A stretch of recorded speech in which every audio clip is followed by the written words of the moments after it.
Hello, everyone, and welcome back to another week of reflections on the Sunday readings. So, this Sunday is the fifth Sunday of Ordinary Time, and we got a whole new set of readings. And, these readings actually talk a little bit about suffering. So, in the first reading, we have Job. And for those who have been following Father Mike's podcast, he just finished reading the book of Job. But really brief idea of who Job is. Job was a righteous man, and then he experienced lots of suffering. He lost everything: his children, his money, his property. He became sick, disfigured. He went through all this suffering, and he begins to question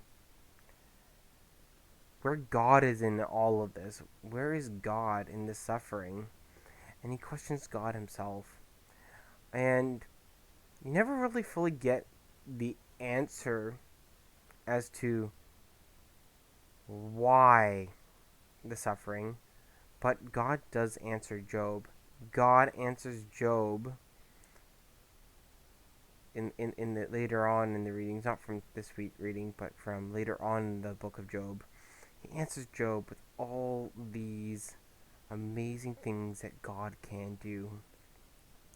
But this week's reading, Job's in the midst of that suffering. He's questioning everything. Why does he have to suffer? And I know I do that a lot at times. I question, like, why am I going through this particular moment of suffering? Or why is this person going through suffering? Why are we in the midst of a global pandemic? Like, there's all this stuff that we are all going through in various different ways in our life. And even outside of a pandemic, there's still suffering in our daily lives. And we might question, what is the point of the suffering? And is there any purpose to this? Is there any end to this?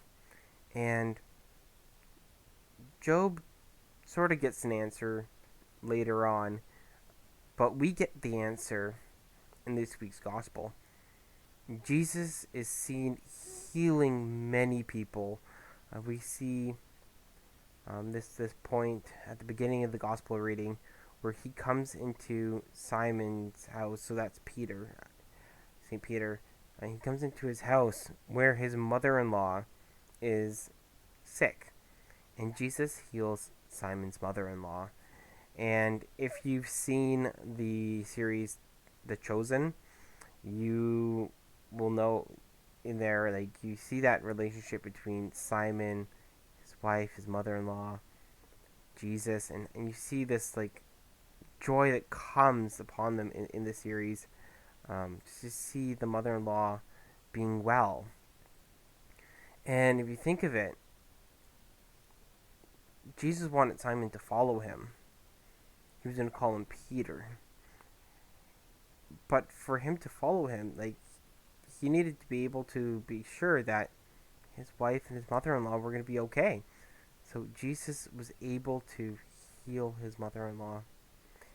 And and later on in the gospel, goes around the country just healing so many people from their illnesses, from being possessed by demons. He heals them.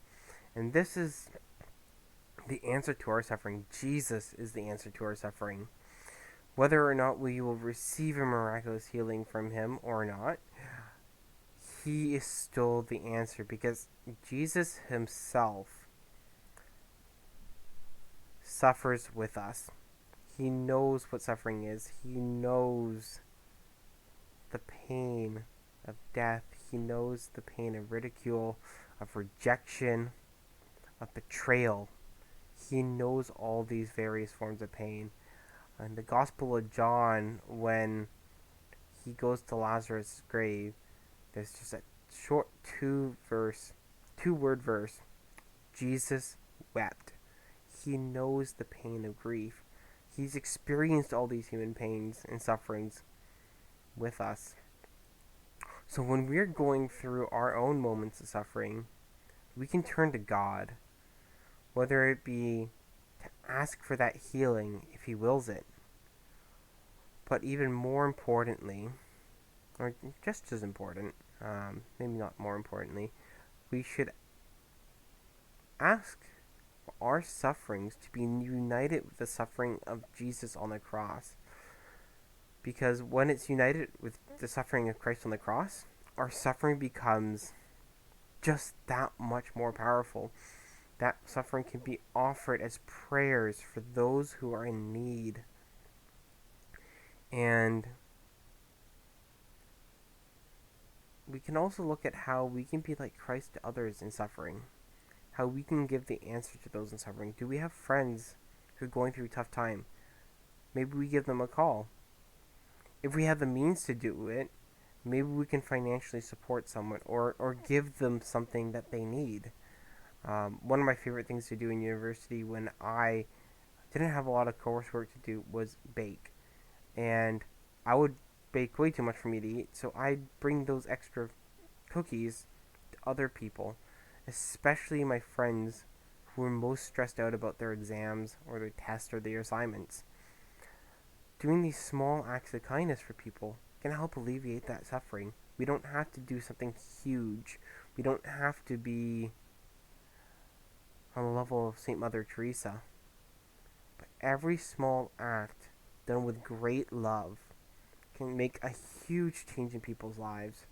So let us look for opportunities this upcoming week to help alleviate suffering of others, but also take the opportunity to offer our suffering up for those who need those prayers.